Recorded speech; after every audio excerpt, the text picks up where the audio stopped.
अब मैं रिक्वेस्ट करूंगा आप सब लोगों को नेशनल एंथम के लिए खड़े हो जाएं। नेशनल एंथम के लिए जी प्लीज, नेशनल एंथम भाईजान।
जी जी जी आप ले अभी से लेके तो खड़े।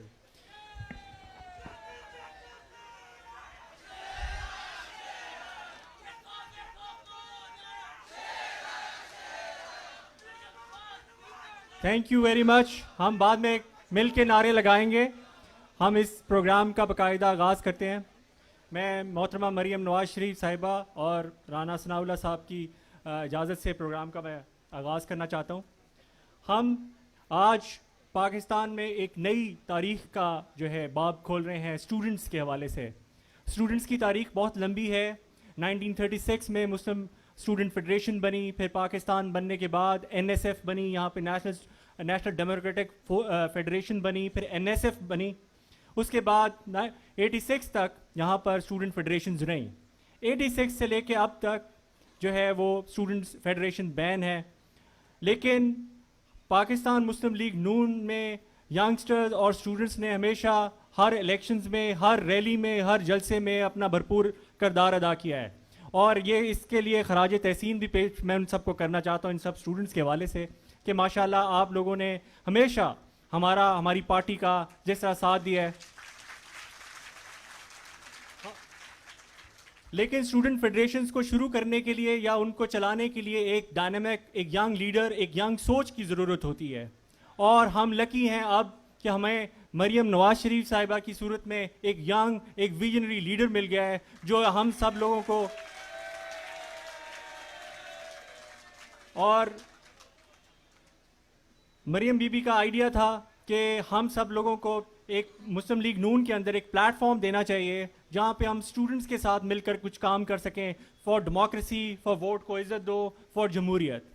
और इस हवाले से ये हम आज इस तारीखी मूवमेंट का आगाज़ कर रहे हैं। हमने आज मरियम बीबी, हमने यहाँ पर जो है वो मुख्तलिफ यूनिवर्सिटीज़, कॉलेजेस और जो है मुख्तलिफ, कुछ लोग दूसरे शहरों से भी आपकी ट्वीट के बाद मुख्तलिफ शहरों से भी यहाँ आ गए। और हमने यहाँ पर जीसी के लड़के हैं, यहाँ पर एलएसई के लोग हैं, यहाँ पर पंजाब यूनिवर्सिटी के लोग हैं, यहाँ पर यूसीपी के लड़के हैं, यहाँ पे एमएओ कॉलेज के लड़के हैं, यहाँ दयाल सिंह के लड़के हैं। यहाँ पे ऐसे इतने सारे यूनिवर्सिटीज़, कॉलेजेस हैं कि मैं अगर नाम लेना शुरू करूँ तो शायद जो है वो लिस्ट बहुत लंबी हो जाए। तो बहरहाल पंजाब कॉलेज, बहुत सारी यूनिवर्सिटीज़ हैं जिनका नाम अगर ये मैंने लगता है छेड़ ही लगा दिया।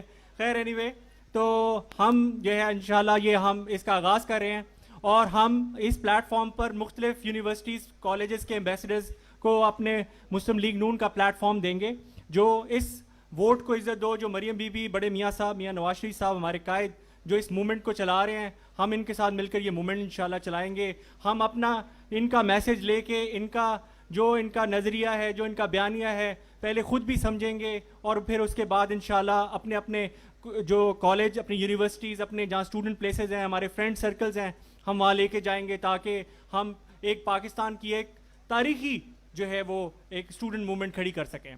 और इसका ये आज इंशाल्लाह एक पहला आगाज़ है, ये पहला कतरा है। इंशाल्लाह हम मरियम बीबी, राना सनाउल्लाह साहब, इस तरह के जो हमारे बड़े कायदीन हैं, खुरम दस्तगीर साहब बैठे हैं और मरियम औरंगज़ेब साहिबा बैठी हैं, तो हम इन सब लोगों की जो है गाइडेंस में, इन लोगों की डायरेक्शन के अंदर इंशाल्लाह पाकिस्तान के तमाम स्टूडेंट्स को, पाकिस्तान वो कहीं भी हों, इंशाल्लाह ताला इस प्लेटफॉर्म का हिस्सा बनाएंगे और पाकिस्तान की सबसे बड़ी स्टूडेंट मूवमेंट, ये वोट को इज़्ज़त दो, ये शेर जवान बनाएंगे इंशाल्लाह। तो मैं बहरहाल इस जो है तकरीब को थोड़ा ज़्यादा लंबा नहीं करना चाहता ताकि हम मरियम बीबी को सुन सकें। तो मैं इसलिए थोड़ा सा शुरू में दो हमारे जो हैं एक जीसी के लड़के हैं मलिक तैयब साहब, मलिक मोहम्मद तैयब साहब, मैं उनको रिक्वेस्ट करूंगा कि वो 5 मिनट आएँ और वो स्टूडेंट्स के जो है वो हवाले से बात करें। इधर आए मलिक तैयब साहब। Thank you.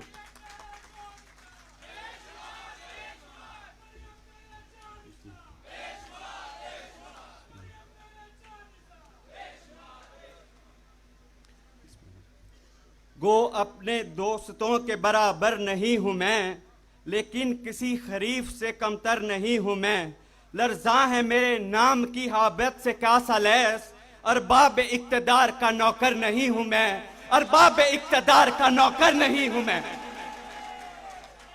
जनाबे सदर, मुअज़्ज़िज़ मेहमान गिरामी और कायदीन अवाम, मेरे लिए निहायत एजाज की बात है कि आज पाकिस्तान की तारीख के इस नाजुक मोड़ पर मुझे अवामी क़यादत के सामने बहसीयत तालिब इल्म अपने एहसासात को अल्फाज के परहन में समोने का मौका मिला।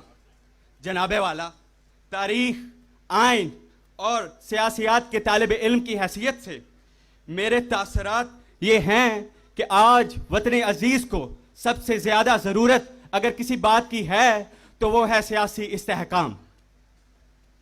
अगर मेरा मुल्क इसी तरह सियासी अदम इस्तेहकाम से दो चार रहा, अगर मखसूस करो की तरफ से हुकूमतें बनाई और गिराई जाती रही, अगर अवामी मैंडेट पर डाका डाला जाता रहा, अगर चंद शातिर जहन बंद कमरों में बैठकर अवामी राय का इस्तेहसाल करते रहे, अगर वोट की हुर्मत को पामाल किया जाता रहा, जब तो वो दिन दूर नहीं जब अवाम का एहसास महरूमी नाकाबिले बर्दाश्त हो जाएगा और ये एहसास लावा बनकर वतन अजीज पर काबिज इस मखसूस टोले को बहा ले जाएगा।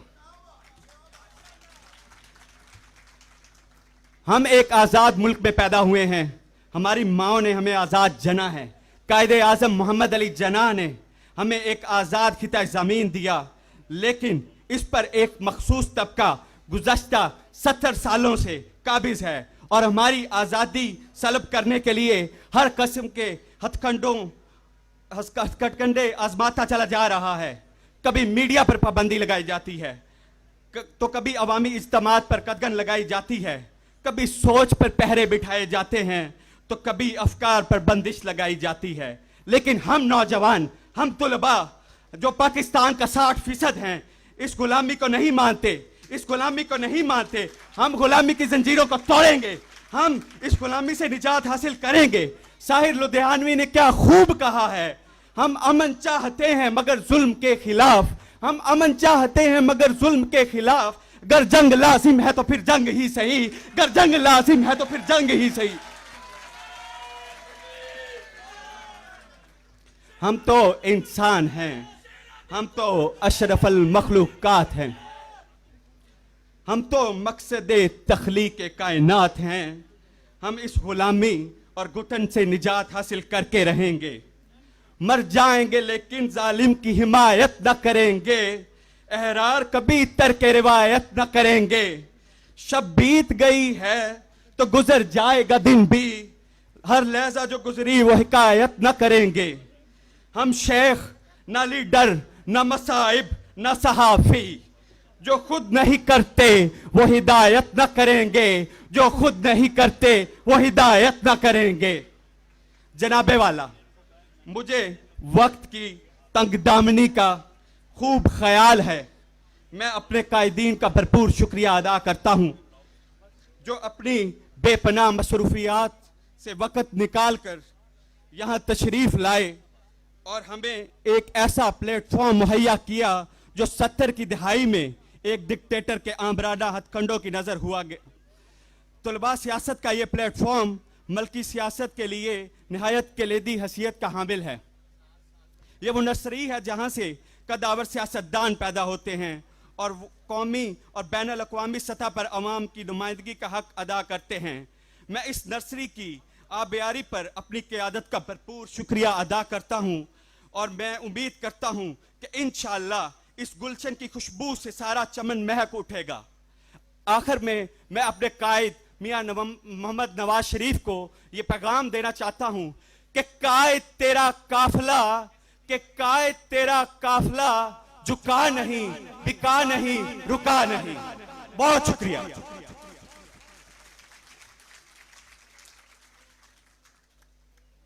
हमारे एक बहुत ही प्यारे दोस्त जीसी के अवैस रज़ा साहब, वो आपको एक म्यूज़िक की जो है इस मूवमेंट के लिए डेडिकेट करेंगे एक गाना, उसके बाद हम अपनी कायद को सुनेंगे।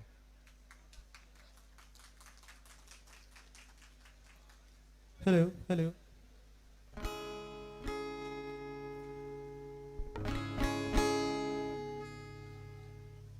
As everybody know, it's really an enthusiastic event, so everybody have to sing with me, yeah, along with me.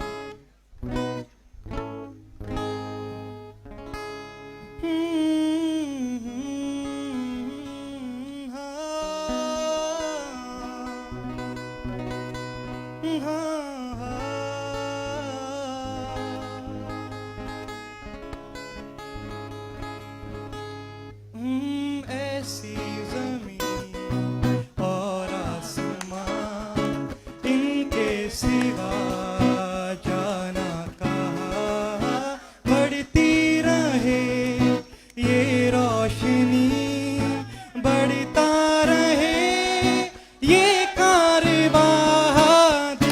दिल पाकिस्तान जा जा पाकिस्तान, दिल दिल पाकिस्तान जा जा पाकिस्तान, दिल दिल पाकिस्तान जा जा पाकिस्तान, दिल दिल पाकिस्तान जा जा पाकिस्तान।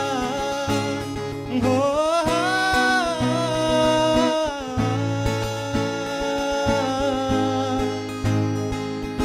घर अपना तो सबको जी जान से प्यारा लगता है, तारा लगता है। हमको भी अपने हर अरमान से प्यारा लगता है, तारा लगता है। दिल दिल पाकिस्तान जा जा पाकिस्तान, दिल दिल पाकिस्तान जा जा पाकिस्तान, दिल दिल पाकिस्तान जा जा पाकिस्तान, दिल दिल पाकिस्तान जा जा पाकिस्तान।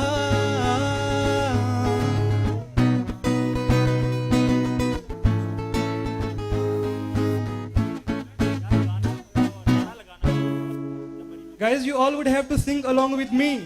Oh, दिल दिल पाकिस्तान जा जा पाकिस्तान, दिल दिल पाकिस्तान जा जा पाकिस्तान, दिल दिल पाकिस्तान जा जा पाकिस्तान, दिल दिल पाकिस्तान जा जा पाकिस्तान। पीछे आ जा।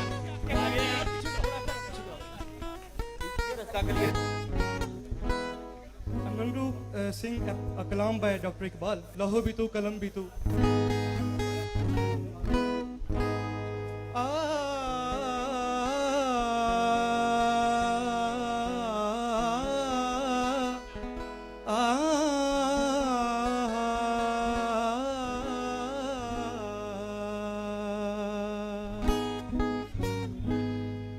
लौह भी तू, कलम भी तू, लौह भी तू, कलम भी तू, तेरा वजूद अल किताब, गुंबदे आबगी नारंग, गुंबदे आबगी नारंग, तेरे मुहीत में हबाब।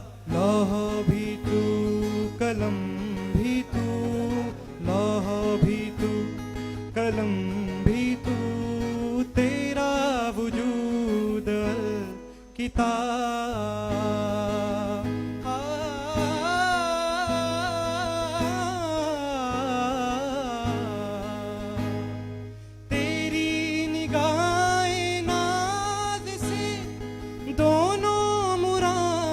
पा गए।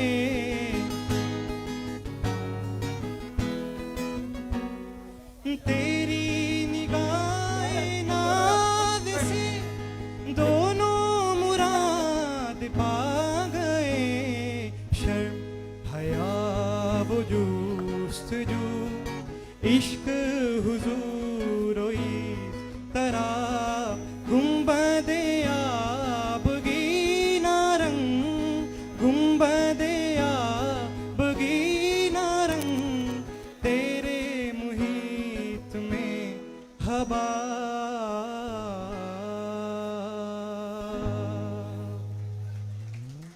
Thank you.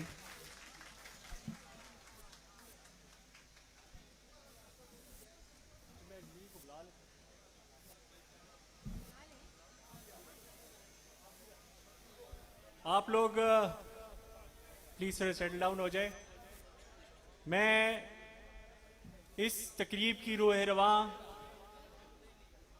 हमारी कायद, हमारी लीडर, मेरी तो मेंटोर हैं और पाकिस्तान की जमहूरियत की शायद इस वक्त सबसे मजबूत और ऊंची आवाज मरियम नवाज शरीफ साहिबा को मैं दावत दूंगा।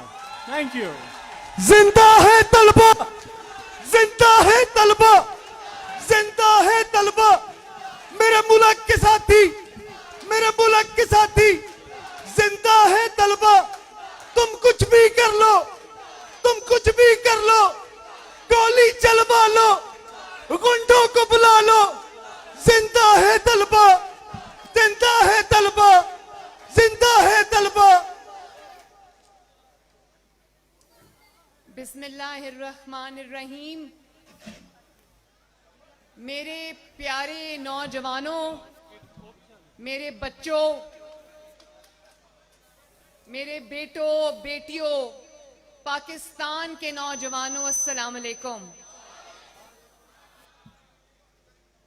मैं आपको मोहम्मद नवाज शरीफ साहब की तरफ से, मुस्लिम लीग नून की तरफ से और मरियम नवाज शरीफ की तरफ से दिल की गहराइयों से आपको खुशामदीद कहती हूं।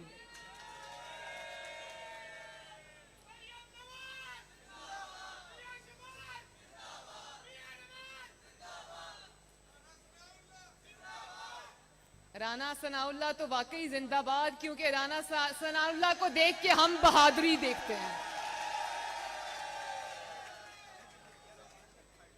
मुझे अपनी तकरीर भूल गई आपका जज्बा देख के। बिलखसूस मैं अपनी इन बच्चियों से मुखातिब हूं जो आज यहां पर आई हैं माशाअल्लाह, और इतनी खुश भी लग रही हैं और पूरा पार्टिसिपेट भी कर रही हैं। तो आप सब के ऊपर मुझे बहुत बहुत फख्र है और आपका जज्बा देख के मुझे ये समझ आ गई है कि इंशाअल्लाह ताला पाकिस्तान का जो मुस्तकबिल है वो महफूज हाथों में है।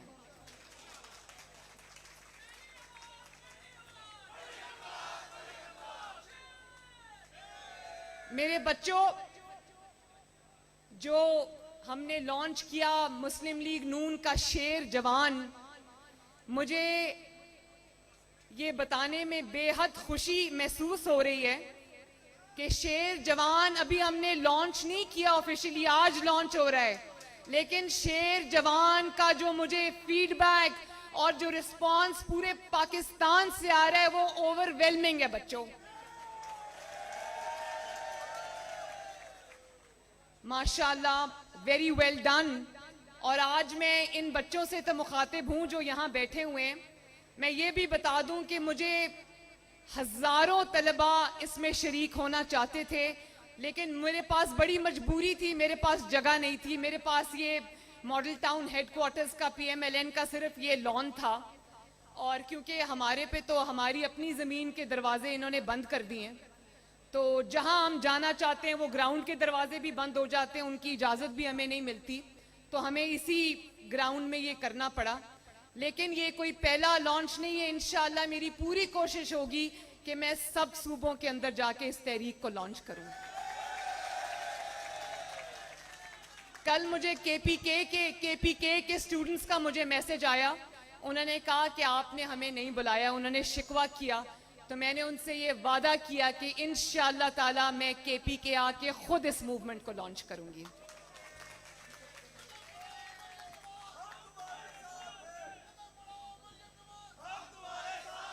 अच्छा, मैंने कदम बढ़ा दिया, अब आपको बढ़ाना है कदम इंशाअल्लाह। मेरे बच्चों, जरा नारों से आगे बढ़कर भी हम थोड़ी सीरियस बात कर लें, बहुत जरूरी है, ताकि आपको और पाकिस्तान के सारे तलबा को ये पता चले कि ये शेर जवान मूवमेंट क्या है और इसके मकासद क्या हैं। सबसे पहले, ये तहरीक तो बज़ाहिर नई है, इसका नाम नया है शेर जवान, लेकिन मैं दिल से ये समझती हूं कि ये इस तहरीक के मकासद वही हैं जिसकी बुनियाद आज से 83 साल पहले, 83 इयर्स पहले, 1937 में all India Muslim students federation के नाम से रखी गई थी, जिसके सरप्रस्त आला कायद आजम मोहम्मद अली जनात खुद थे और जिसने कायद की क़यादत में तहरीक पाकिस्तान में हरावल दस्ते का किरदार अदा किया था। मुझे अब वो याद आ रहा है, मैंने लिखा है वो 1937 में कलकत्ता में मुस्लिम नौजवानों से खिताब करते हुए कायद आजम ने फरमाया था कि नई नस्ल के नौजवानों, आप में से अक्सर इकबाल और जिना बनेंगे। मुझे पूरा यकीन है कि कौम का मुस्तकबिल आप लोगों के महफूज हाथों में रहेगा। रहेगा ना? बोलो इंशाअल्लाह। तो शेर जवान, देखो, कहते हैं कि इसमें खवातीन को इन्वॉल्व नहीं किया, उसमें शेर जवान जो है वो जेंडर स्पेसिफिक है। शेर जवान बिल्कुल जेंडर स्पेसिफिक नहीं है, हम सब भी शेर हैं, शेरनी हैं इंशाअल्लाह ताला, और इसी जज्बे से लड़ेंगे।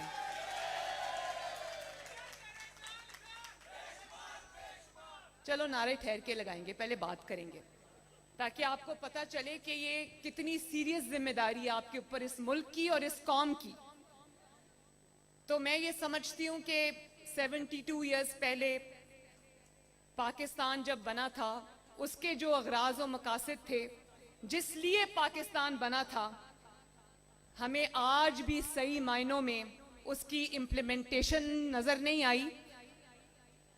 तो ये शेर जवान जो तहरीक है, इसको मैं तहरीक का नाम देती हूं, क्योंकि ये जो पाकिस्तान डेमोक्रेटिक मूवमेंट, जिसको पीडीएम कहते हैं, जिसकी आवाज मियां मोहम्मद नवाज शरीफ बने और उन्होंने वोट को इज्जत दो का नारा लगाया है, मैं उस पर भी बात करूंगी अभी। लेकिन शेर जवान जो है वो मेरे आप जैसे जो बहुत ही प्रॉमिसिंग पाकिस्तान के नौजवान हैं, उनको सियासी शऊर देने की तहरीक है। शेर जवान जो है वो आपके हकूक, मेरी जो बच्चियां यहां पे बैठी हैं, जो बच्चे यहां पे बैठे हैं, इनके हकूक का एहसास और शऊर बेदार करने की तहरीक है। पाकिस्तान के नौजवानों को पाकिस्तान के क़याम का मकसद याद दिलाने की तहरीक है। पाकिस्तान के नौजवानों को इकबाल का शाहीन बनाने की तहरीक है। आप सबको मादरे मिल्लत का पैगाम समझाने की तहरीक है। आप सबको आईन का मतलब समझाने की तहरीक है। पाकिस्तान के नौजवानों को जमहूरी निजाम पर एतमाद देने की तहरीक है। पाकिस्तान के नौजवानों को हाइब्रिड निजाम, जिसको आजकल हाइब्रिड हुकूमत कहते हैं ना, उसके खतरात समझाने की तहरीक है। पाकिस्तान के नौजवानों यानी कि मुस्तकबिल की क़यादत जो आप में से उठेगी इंशाअल्लाह, उसको तैयार करने की तहरीक है। आपकी जो उम्मीदें डगमगा रही हैं, ख्वाब जो टूट रहे हैं, ये उनको बिखरने से बचाने की, आपके ख्वाबों को जोड़ने और समेटने की तहरीक है। मेरे बच्चों, जानते हो ना कि गुलामी कितनी बड़ी सजा है? जानते हो गुलामी कितनी बड़ी सजा है? गुलामी से बड़ी कोई सजा नहीं है। गुलामी वो बला है जो इंसानों से बात करने की आजादी छीन लेती है। ये वो जंजीर है जो आपको ताकतवर के आगे झुकने पे मजबूर करती है।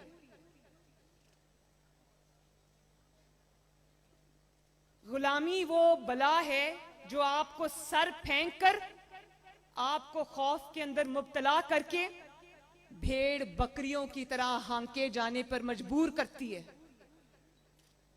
गुलामी वो पर्दा है जो हमारे जहनों पे डाल दिया जाता है ताकि हमें सच्चाई और हक का रास्ता नजर ना आए, ताकि आप गलत को गलत ना कह सकें, आप अपना हक ना मांग सकें, आप अपने हकूक पर खामोश हो जाएं। आपका हक, मेरे बच्चों बच्चियों, आपका हक आपको भीख की तरह दिया जाए, और आपको सिर्फ वही दिया जाए जो ताकतवर की मर्जी हो। कोई अपना हक मांगे, सवाल करे, तो उसको काले पानी की सजा सुना दी जाए।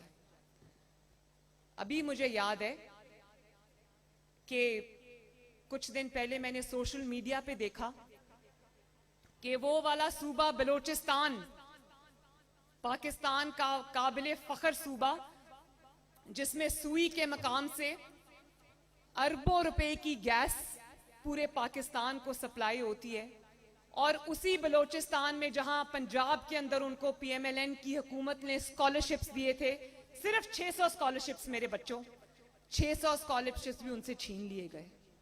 और वो 12 दिन से बच्चे सड़कों पे रुल रहे थे, अपने घरों को छोड़ के आए थे, अच्छे घरों के बच्चे थे, आप ही जैसे बच्चे थे वो। जब मैंने सोशल मीडिया पे उनकी तस्वीरें देखी तो मुझे इतनी तकलीफ हुई कि मैंने रात को ये फैसला किया कि मैं सुबह उनके पास जाऊंगी। 12 दिन वो बच्चे लॉन्ग मार्च करते रहे, पैदल सड़कों पे रुलते रहे।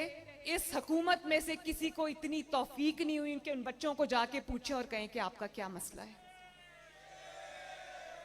जब मैं उन बच्चों के पास गई तो मैं हल्फन आपको ये बात बताती हूं कि उनकी आंखें ना सो सकने की वजह से, घर से दर बदर होने की वजह से लाल थीं, उनके बाल और उनके चेहरे गद से अटे पड़े थे।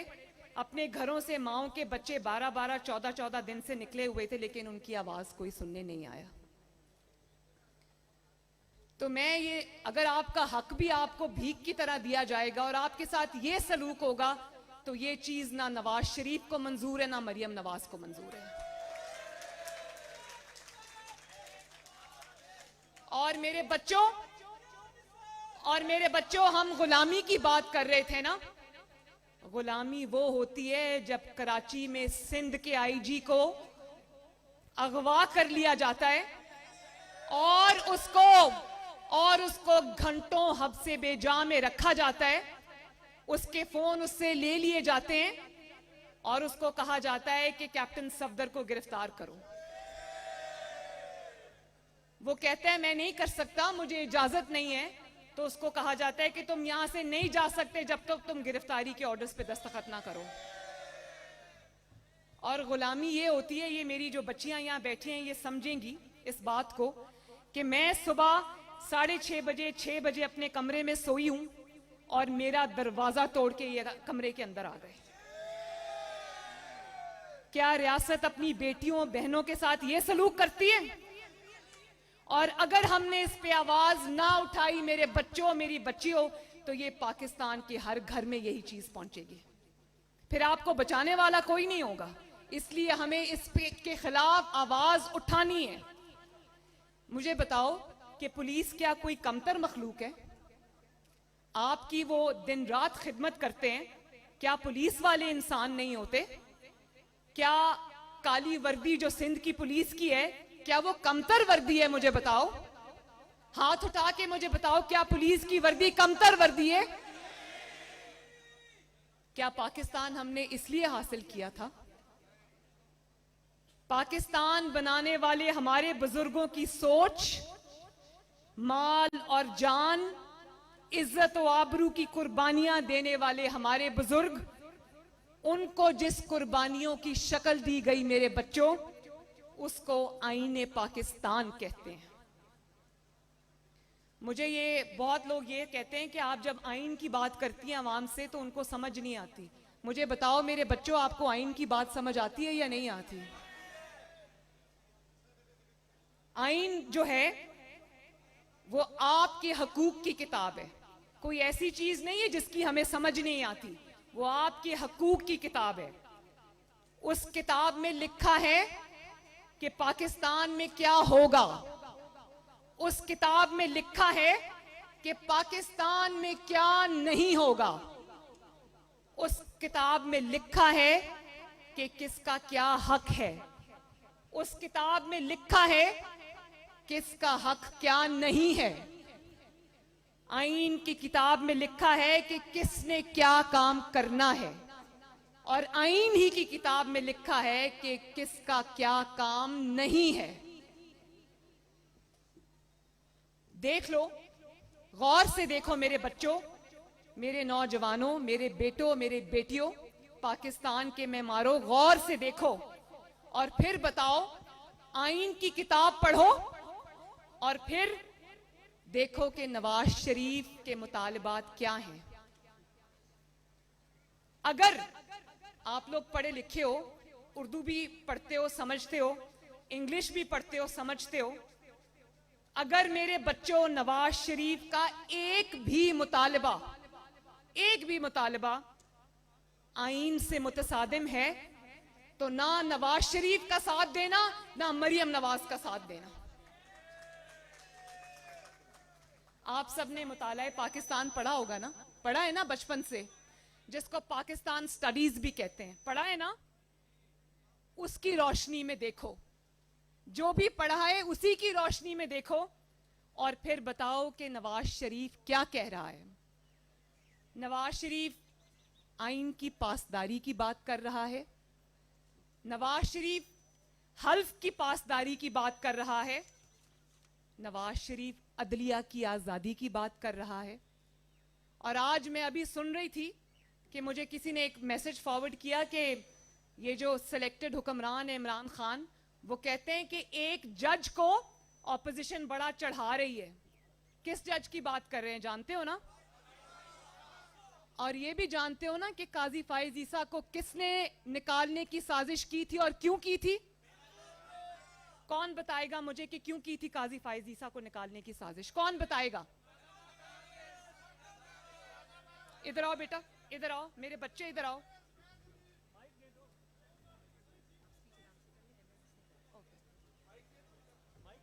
नहीं, मेरे पास आओ, मेरा माइक शेयर करो। आजो आजो। किधर गया बच्चा?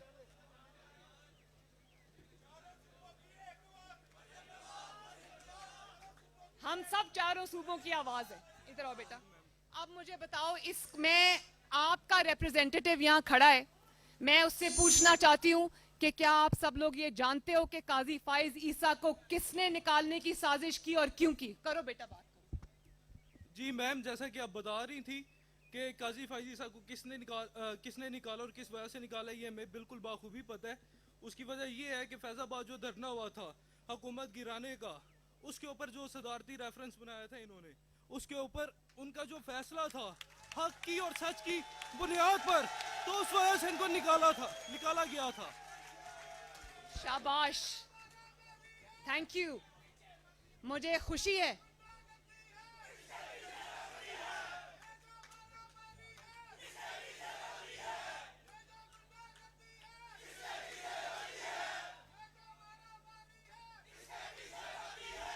मेरे बच्चों, एक बात मैं और आपको समझा दूं, मैं एक बात और आपको समझा दूं कि हमने वर्दी के ऊपर इल्जाम नहीं लगाना। ये वो वाली वर्दी है, मेरे फौजियों की वो वाली वर्दी है जो सियाचिन में हमारी हिफाजत करते हुए शहीद होते हैं, और जिनकी माएं, बहनें, बेटियां, बच्चे जब वो वर्दी को वो उनको दफनाने के लिए आते हैं तो वो खून में आलूद वर्दियां होती हैं। हमने वर्दी के ऊपर इल्जाम नहीं लगाना, हमने पहचानना है कि उस वर्दी को दागदार करने वाले 2 या 3 किरदार कौन से हैं, और उन किरदारों को फिर हमने वर्दी की आड़ नहीं लेने देनी।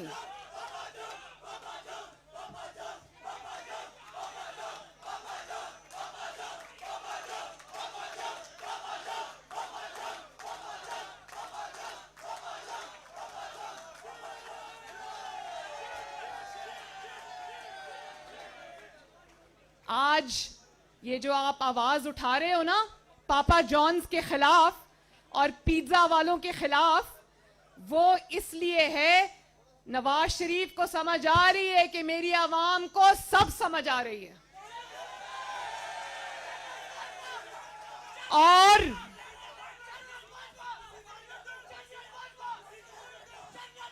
जनरल आसिम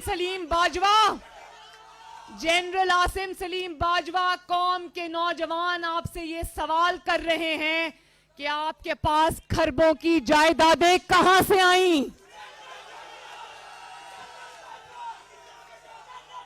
जनरल आसिम सलीम बाजवा साहब, कौम ये जानना चाहती है कि आप एक नौकरी पेशा होने के बावजूद खरबों की पाकिस्तान पूरी दुनिया में फैली हुई जायदादें कैसे बना गए। और अगर एक 3 दफा का वजीर आजम एक इंतकाम नमा एहतसाब के सामने पेश हो सकता है, तो क्या पाकिस्तान में कोई मुकद्दस गाय है? अगर आपकी बहन 200 पेशियां कर सकती है, नैब की भुगत सकती है अपने वालिद के साथ, तो फिर किसी को क्या अमर माने हैं? आसमान से यहां कोई नहीं उतरा, सबको जवाब देना पड़ेगा। और नवाज शरीफ यही बात कर रहा है मेरे बच्चों। नवाज शरीफ अदलिया की आजादी की बात कर रहा है, नवाज शरीफ मीडिया की आजादी की बात कर रहा है। और आप देख रहे हो ना मीडिया को, कि मीडिया को एक चीज फीड की जाती है और उसके बाद पूरे मीडिया को मजबूर कर दिया जाता है कि वही रटा रटाया सबक आपके सामने पढ़ दे। और जो इस सबक को पढ़ने से इनकार करते हैं उनको उठा के नैब की जेलों में डाल दिया जाता है।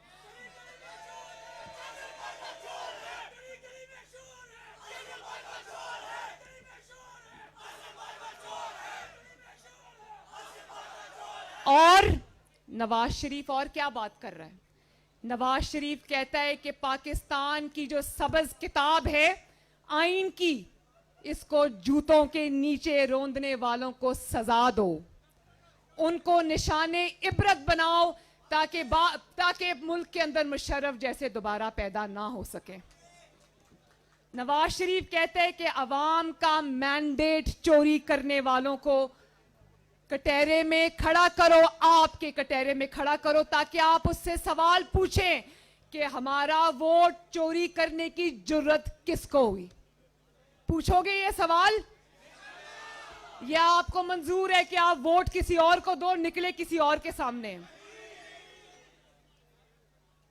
और वोट को इज्जत दो मेरे बच्चों सिर्फ एक नारा नहीं है। वोट को इज्जत दो का मतलब मैं आपको समझाती हूं, जरा गौर से सुनना।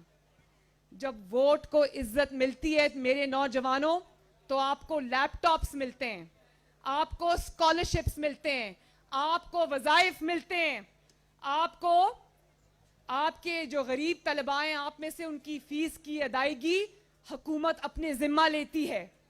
आपके लिए नए स्कूल्स और कॉलेजेस बनते हैं। पंजाब में कितने नए स्कूल्स और कॉलेजेस और यूनिवर्सिटीज बनी, आप लोग इसके गवाह हो ना।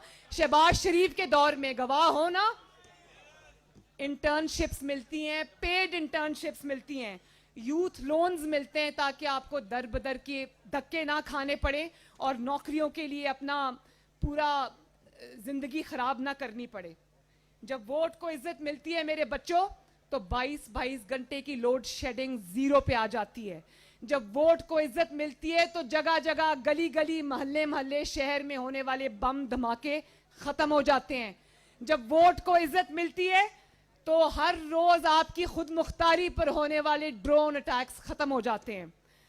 और दुश्मन, पाकिस्तान का दुश्मन खुद चल के आपकी सरजमीन पर आता है, बस में बैठ के आता है, आपके वजीर आजम के घर आता है और वहां जाता है मीनारे पाकिस्तान, और 72 साल से जो उसने पाकिस्तान को तस्लीम नहीं किया, वो मीनारे पाकिस्तान पे खड़ा होकर आपके वजूद को तस्लीम करता है।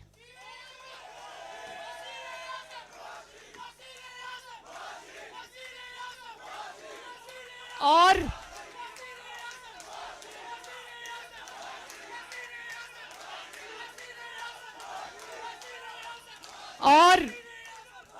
जब वोट को इज्जत मिलती है तो महंगाई 45 इयर्स की लोएस्ट पे आ जाती है। जीडीपी रेट 2.7 से या 1.7 से बढ़ के 5.7 पे जाता है और 6% उसकी ग्रोथ के चांसेस होते हैं। मोटरवेज का जाल बिछता है, सड़कों का जाल बिछता है, मेट्रो बस बनती है, ऑरेंज लाइन बनती है, सनतें बनती हैं, और पाकिस्तान में 60 अरब डॉलर का सी पैक आता है। और पाकिस्तान फैटिफ से ग्रे लिस्ट से निकल आता है। और जब मेरे बच्चों वोट को इज्जत नहीं मिलती तो आपको लैपटॉप्स मिलने बंद हो जाते हैं, आपको वज़ाइफ मिलने बंद हो जाते हैं, आपकी यूनिवर्सिटीज और कॉलेजेस बनने बंद हो जाते हैं, आपकी तालीम का बजट आधे से भी कम रह जाता है, आपकी बैरून मुल्क मुफ्त तालीम का सिलसिला बंद हो जाता है, आपकी फीसें बढ़ जाती हैं, आपके घर में रोटी महंगी हो जाती है, चीनी महंगी हो जाती है, आटा महंगा हो जाता है, सेहत की सहूलियात बंद हो जाती हैं, मुफ्त दवाइयों की फराहमी बंद हो जाती है, बल्कि दवाइयों की फराहमी आवाम के लिए बंद हो जाती है। और हर घर में मसले होते हैं, आपके घरों में भी मसला होगा।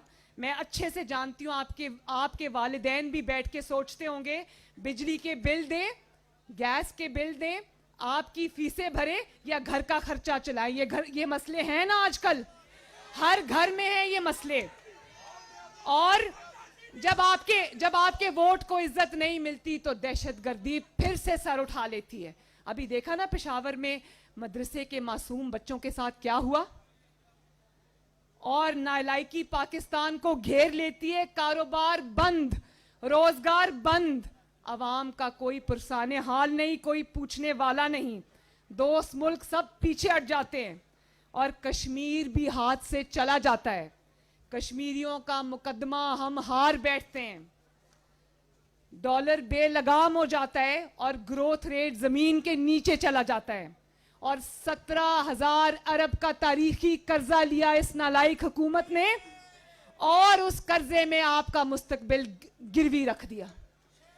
ये वो पैसा है, अगर कर्ज लिया था तो ये वो पैसा था जो आपके ऊपर लगना चाहिए था, जो आपकी एजुकेशन पे लगना चाहिए था, आपकी यूनिवर्सिटीज और कॉलेजेस पे लगना चाहिए था, आपकी तालीम, आपकी यूनिफॉर्म, आपकी फीसों पे, आपके रोशन मुस्तकबिल पर लगना चाहिए था।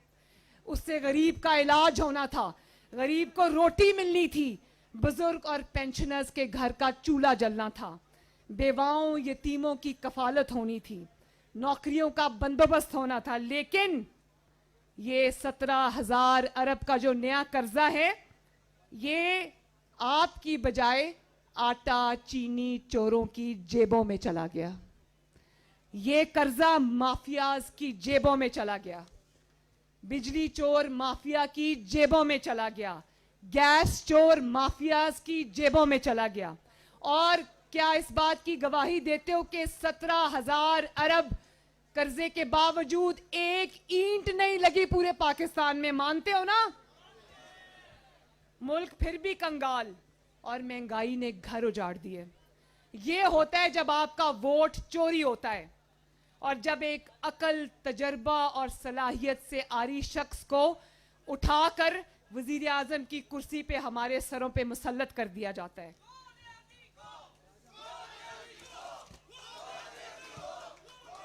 और मेरे बच्चों याद रखना, मेरे बच्चों याद रखना, जब आरटीएस बिठाया जाता है तो मुल्क, पूरा मुल्क बैठ जाता है। जब आरटीएस बिठाया जाता है तो मईशत बैठ जाती है। जब आरटीएस बिठाया जाता है तो अदल का निजाम बैठ जाता है। और जब अदल का निजाम बैठ जाता है तो नजरिया जरूरत के तहत फैसले आते हैं।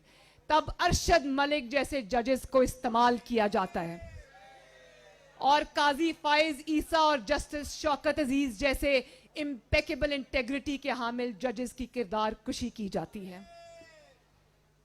और फिर ये होता है कि जजेस खुद इंसाफ के मुंतजर होते हैं और जब आपसे जवाब मांगा जाए तो गद्दारी के फतवे बांटते हो।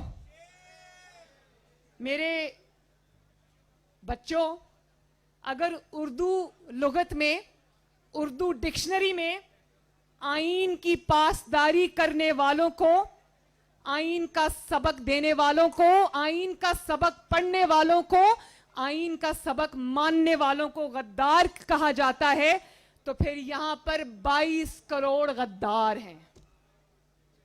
फिर हमें अपने मुस्तकबिल के इन मेमारों में से भी गद्दारों की जरूरत है।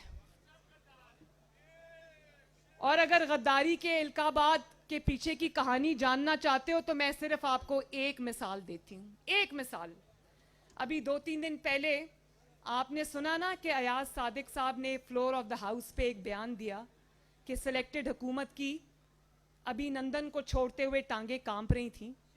और फिर थोड़ी देर बाद एक बहुत खतरनाक बयान एक वफाकी वजीर की तरफ से आता है जिसमें उन्होंने शायद ये इंप्रेशन दुनिया को मिला कि शायद वो जो पुलवामा हमला है उसमें अल्लाह ना करे पाकिस्तान मुलव्विस है। पूरी कारस्तानी आपको समझ आ जाएगी। और भारत ने तो दोनों को अपनी मर्जी का रंग दिया। 75% 80% आज उस वफाकी वजीर के बयान का फायदा उठाकर न सिर्फ भारत बल्कि भारत का वजीर आजम भी हमें चार्जशीट कर रहा है उस वजह से। लेकिन इतनी सीरियस एलिगेशंस के बावजूद DGISPR की प्रेस कॉन्फ्रेंस होती है और वो अयाज सादिक की बात करते हैं, वो उसका जवाब देते हैं। तो क्या हम पूछने में हक बजानिब नहीं कि जो एक बहुत ही बिनाइन सा बयान था और आपकी तरफ था भी नहीं, आपने प्रेस कॉन्फ्रेंस करके उसको हमारी अफवाज पाकिस्तान की तरफ क्यों मोड़ दिया? हम तो ये नहीं कह रहे, हम तो इस जाली हुकूमत की बात कर रहे हैं। आपने उसके ऊपर प्रेस कॉन्फ्रेंस क्यों की? और अगर आपने उसके ऊपर प्रेस कॉन्फ्रेंस की तो आपने वफाकी वजीर जो हैं उनके इल्जामात पर प्रेस कॉन्फ्रेंस क्यों नहीं की? तो मैं ये दिल से समझती हूं कि अगर इस तरह का डिस्क्रिमिनेशन अवाम के सामने आएगी तो फिर हम सवाल करने में हक बजानिब हैं। और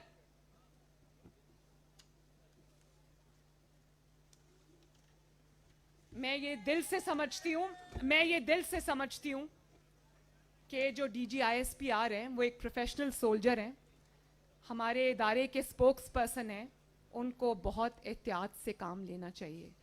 आप इमरान खान और जो हुकूमत है वो तो उसको तो बहुत फ़ायदा है अगर इदारों को वो सियासत में घसीटे, उसको सूट करता है। लेकिन अफवाज पाकिस्तान को और इदारों को ये बात बिल्कुल सूट नहीं करती कि वो एक सियासी जमात के पीछे खड़े हुए नजर आएं। वो उतने उनके उतने हमारे भी हैं, उतने आपके भी हैं।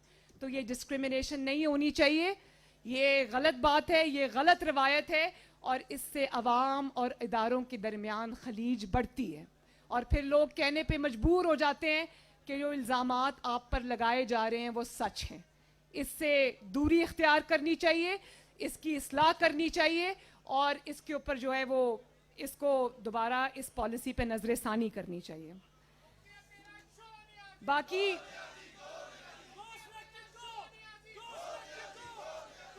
तो मेरे बच्चों, आखिर में पाकिस्तान के शेर जवानों, आपको अपनी बहन मरियम नवाज के साथ एक अहद करना है और हाथ उठाओ कि आज आपने अहद करना है कि आईन और कानून पर चलकर वोट की इज्जत करवाओगे। आपने अहद करना है कि आप अपनी राय अपनी राय, अपना वोट और अपने हक की निगहबानी करोगे। आज आपने मेरे साथ अहद करना है कि आपने जमहूरी और पुरअमन रास्ते पे चलकर अपने हक के लिए आवाज उठानी है।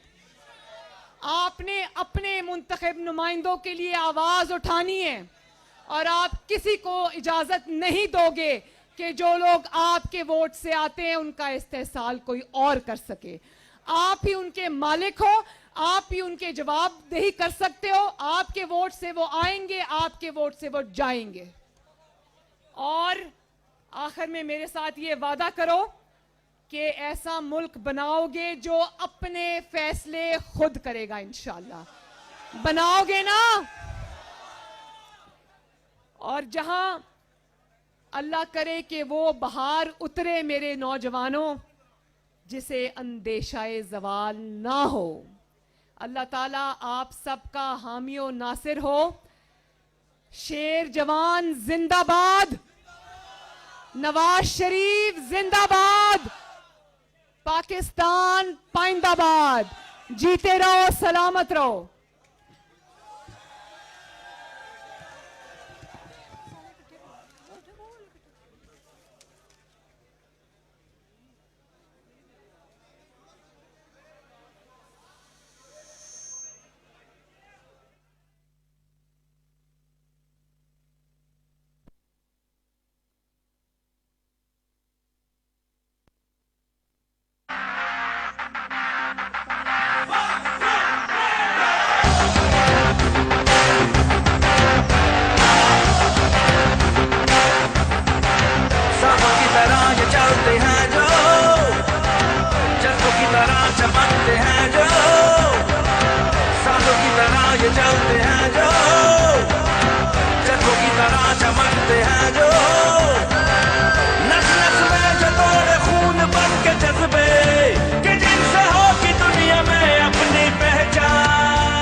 आसमानों को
आगे बढ़